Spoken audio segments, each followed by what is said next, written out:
एक व्यक्ति समुद्र के किनारे पहुंचता है और देखता है कि समुद्र बड़ा विशाल है। समुद्र से कह भी देता है कि समुद्र तुम बहुत विशाल हो, पर तुम्हारा पानी खारा है। उसकी दृष्टि चांद पर पड़ती है तो चांद को देखकर भी वह कहता है, चांद तुम बहुत सुंदर हो, पर तुम्हारे अंदर धब्बा है। थोड़ा सा आगे बढ़ता है, कोयल की मधुर कूक सुनाई देती है। वह कोयल के निकट पहुंचता है और कहता है, कोयल तुम्हारी आवाज़ बहुत मधुर है, पर तुम्हारा काला रंग अच्छा नहीं लगता है। और आगे बढ़ता है थोड़ा सा, गुलाब का फूल दिखाई देता है, बगीचे में पहुंचता है। गुलाब के फूल के निकट पहुंचता है और पौधे से कहता है कि तुम्हारा ये फूल कितना सुंदर है, सुगंधित है, पर तुम्हारे पास ये कांटे हैं, वो अच्छे नहीं लगते हैं। और आगे बढ़ा तो वहाँ पर मोर दिखाई देती है, उसके पंख फैले हुए हैं। उस तरफ से देख रहा है जहाँ से सुंदर पंख फैले हुए दिख रहे हैं, और मोर का सुंदर रूप देख करके कहता है, मोर तुम बहुत सुंदर हो, पर तुम्हारी आवाज़ बेसुरी है। अचानक एक फरिश्ता आता है और वह आदमी को देखता है, उसी आदमी को, और आदमी से कहता है, आदमी तुम बहुत सुंदर हो, पर सभी के ऐब निकालना अच्छा नहीं लगता है। तुमने जिसको भी देखा अच्छाई भी देखी, लेकिन ऐब जरूर निकाला। किसी के व्यक्तित्व के बारे में अगर सकारात्मक सोच रखते हैं और गुणग्राही दृष्टि रखते हैं, तो उस व्यक्ति के अंदर के हमें मात्र गुण दिखाई देना चाहिए, और जिसकी गुणग्राही दृष्टि होती है उसको गुण ही दिखाई देते हैं। ऐब हो तो भी उस ओर दृष्टि नहीं जाती है।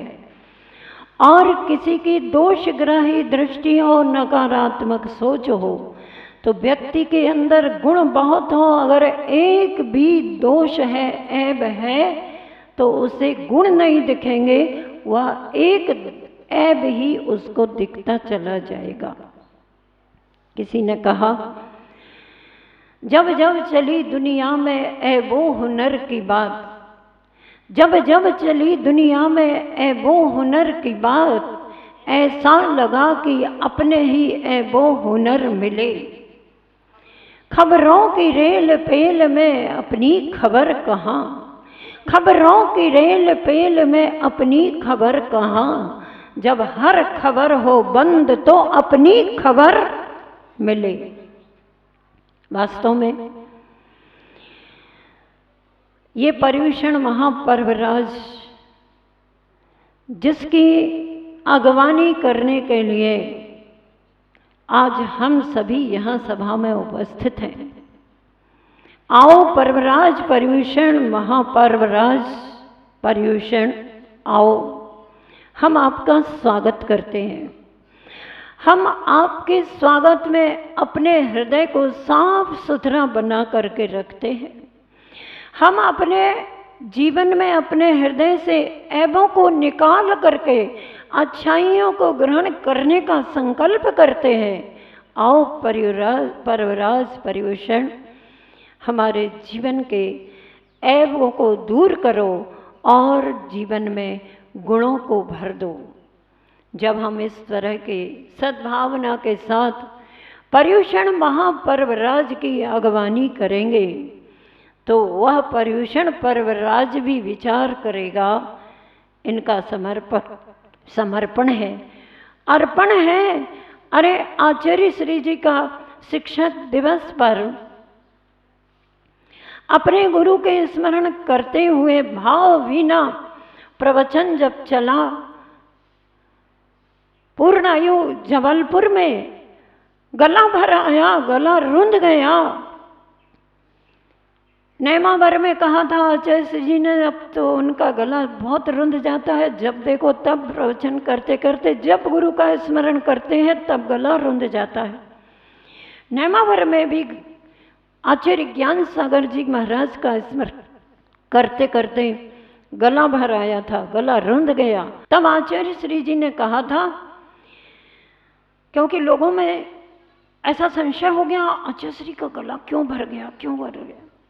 तो आचार्य श्री जी ने उसको क्लियर कर दिया ये कह करके कि ये गला इंद्र इसलिए रुंध रहा है, ये कह रहा है अब बोलने की नहीं, अब कुछ करने की जरूरत है। वैसे तो आचार्य श्री अपने जीवन में मात्र बोलते नहीं है, आप चाहते हो मंच पर बिठाते हो, निवेदन करते हो तो वे बोलते हैं, अन्यथा मौन उनके जीवन की शोभा है। अध्यात्म का अनुपान करना उनके जीवन की शोभा है। मौन साधना मुनि की, आचार साधना आचार्य की होती है। वे उस साधना को करके अपने जीवन की शोभा को बढ़ाते हैं। बात चली थी पूर्णायु की पुनः शिक्षक दिवस पर गुरुनाम गुरु आचार्य ज्ञान सागर जी का स्मरण करते हुए फिर गला भर आया और उस समय आचार्य श्री जी अपने गुरु का स्मरण कर रहे थे और कह रहे थे, 50 वर्ष के बाद भी आज मुझे ये महसूस होता है कि मेरे गुरु मेरे सामने हैं। ये किसका प्रभाव है? और उन्होंने कहा था, मेरा समर्पण जीवन क्या, मेरा अर्पण जीवन क्या। समर्पण और अर्पण नहीं, हमारे गुरु दर्पण थे, जिस दर्पण में मैं अपना चेहरा हमेशा हमेशा देखता रखता हूँ, उसमें मेरा अपना चेहरा झलकता रहता है और उस चेहरे में देखता रहता हूँ कितना साफ सुथरा बना, बाहर का चेहरा बस मत। मुनिराज आचार्य महाराज कभी शरीर के बाहर के चेहरे को नहीं देखते, किंतु वे तो अपने अंतस के चेहरे को झांक करके देखते हैं। गुरु का दर्पण ऐसा ही दर्पण होता है, प्रभु का दर्पण ऐसा ही दर्पण होता है, जिस दर्पण में हमारे अंतरंग झलकते हैं, हमारा अंतस झलकता है, अंतरंग के विचार झलकते हैं। उन विचारों में अगर हमें ऐसा कोई विचार झलके कि तुम्हारे अंदर दूसरों के ऐब देखने की दृष्टि है, तो प्रभु से प्रार्थना करना, पर्यूषण परमराज से प्रार्थना करना है। हे पर्यूषण परमराज, उत्तम क्षमा धर्म, मार्दव धर्म आदि समस्त धर्मों से हम प्रार्थना करेंगे। हे धर्मराज पर्यूषण, हमारे अंतस की बुराइयों को दूर करने का प्रयास करना। हम संकल्पित हैं, आज हमने लक्ष्य को साध लिया है, अब साधना तुम्हारी साक्षी में प्रारंभ करेंगे। कल से पर्यूषण पर्वराज की साक्षी होगी और हम कल से क्या आज से ही अपने लक्ष्य को साधने का प्रयास करेंगे, साधना प्रारंभ करेंगे। प्रायः पर्यूषण पर्वराज आता है, दीपावली पर्व आता है, तो लोग अपने घरों की सफाई कर लेते हैं, शुद्धि कर लेते हैं। किस लिए? कि बाहर की भी शुद्धि कर लो और अंतरंग तो फिर विशुद्ध करना ही करना है।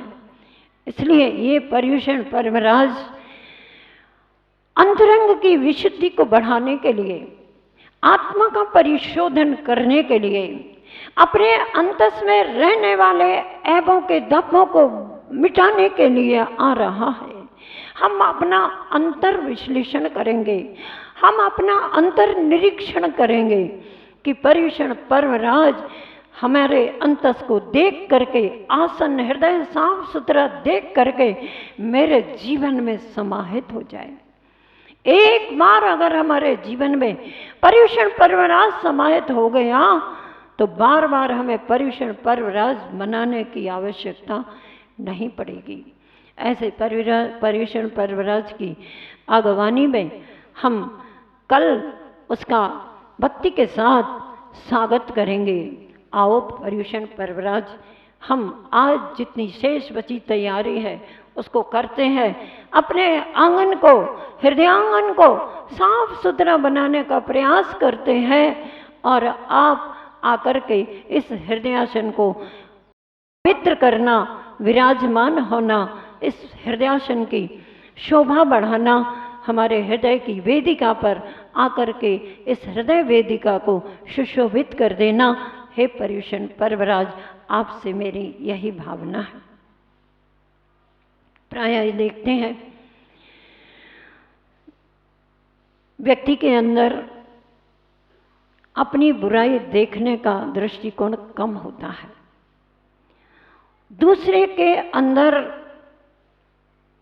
बुराई नहीं होती ये तो मैं नहीं कहती, क्योंकि इंसान एक ऐसा प्राणी है जिसके अंदर अच्छाइयाँ भी होती हैं तो बुराइयाँ भी होती हैं। आचार्य श्री जी हमेशा कहते हैं कि कोई भी मकान है, कोई भी कमरा है, कोई भी महल है, हर कमरे में कोई ना कोई एक दरवाज़ा, कोई ना एक खिड़की जरूर होती है। इसी तरह से इंसान बुराइयों का ही पुतला होता हो ऐसा नहीं है। इंसान के पास अच्छाई भी होती है। बहुत सारी बुराइयां हो तो एक तो कम से कम अच्छाई मिलेगी ही मिलेगी। इस मानव जीवन भवन में अच्छाइयाँ और बुराइयाँ दोनों होती हैं, लेकिन हमारी दृष्टि बुराई को ग्रहण करने की नहीं किंतु अच्छाई को ग्रहण करने की होती है। वह प्रशस्त मंजिल की प्राप्ति हो जाती है। आज हम अपने जीवन को इतना प्रशस्त बनाने का प्रयास करेंगे। हम तो क्या, मुनिराज भी प्रभु के चरणों में बैठ करके प्रतिक्रमण करते हैं और क्या बोलते हैं, वे अपनी प्रशंसा नहीं करते। हम लोग भी भगवान के चरण सानिध्य में बैठ करके अथवा जहाँ भी बैठे हो वहाँ भगवान की साक्षी बना करके, गुरु की साक्षी बना करके प्रार्थना करते हैं। पहले तो क्या कहते हैं, मैं बहुत अच्छा हूँ, मैं पुण्यात्मा हूँ, मैं धर्मात्मा हूँ, मैं सबसे बड़ा हूँ, ऐसा नहीं कहते। भगवान के सामने बैठ करके कहते हैं, गुरु के सामने बैठ करके करते हैं, हे प्रभु पापिष्ठेन दुरात्मना जड़ धिया माया विना लोभिना राग द्वेष मलि मसेन मनसा दुष्कर्मयन् निर्मितम त्रैलोक्याधिपते जिनेन्द्र भवतः श्रीपादमूले दुना निंदा पूर्वमहम जहामि सततम वर्वर्तिषु सत्पथे। हे भगवान,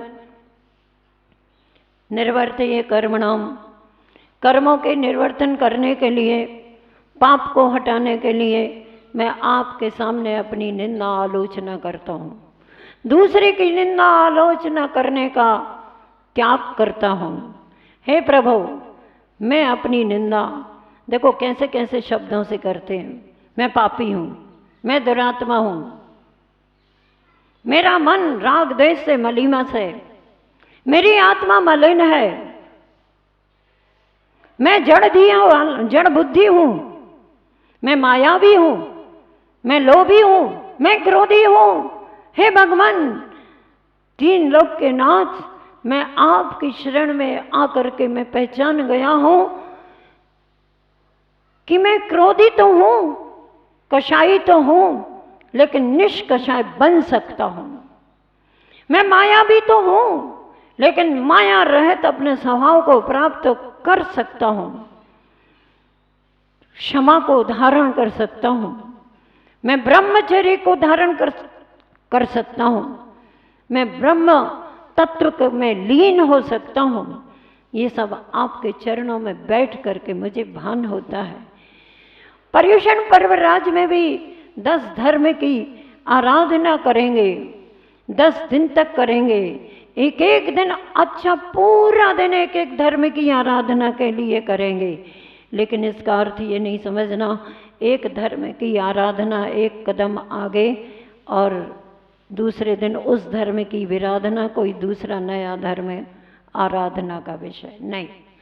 हम जिस धर्म की आराधना करते चले जाएंगे वो आराधना हमारे साथ आगे आगे बढ़ती चली जाएगी। जैसे कि जो श्रावक के 11 प्रतिमा के व्रत होते हैं, पूर्व गुण ही सह, अर्थात किसी ने मान लो 3 प्रतिमा ली है, भगवान की प्रतिमा नहीं, अभी व्रत वाली प्रतिमा की बात चल रही। किसी ने 11 प्रतिमा ली है, अभी शुल्लक दीक्षाएं हुई हैं, उनकी कितनी प्रतिमाएं हैं?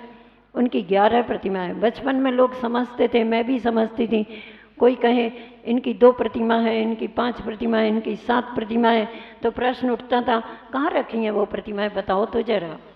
जैसे यहाँ पर सहस्त्रकूट जिनालय बनने जा रहा है, 1008 प्रतिमाएं जहाँ विराजमान होंगी, जिस दिन विराजमान हो जाएंगी, जिस दिन आचार्य श्री जी के द्वारा कर कमलों से वो प्रतिमाएं भगवत पद को से सुशोभित हो जाएंगी, संस्कारित हो जाएंगी, पूज्य हो जाएंगी, उन प्रतिमाओं के दर्शन करने से हमारे जन्म जन्मांतरों के पाप क्षय हो जाएंगे। ऐसे सुंदर जिनालयों का एक बार दर्शन जब करेंगे, अद्य में शालितम गात्रम, हे भगवान मेरा ये शरीर पवित्र हो गया, हे भगवान नेत्र जब मिली करते, आपके दर्शन करके मेरे नेत्र पवित्र हो रहे हैं।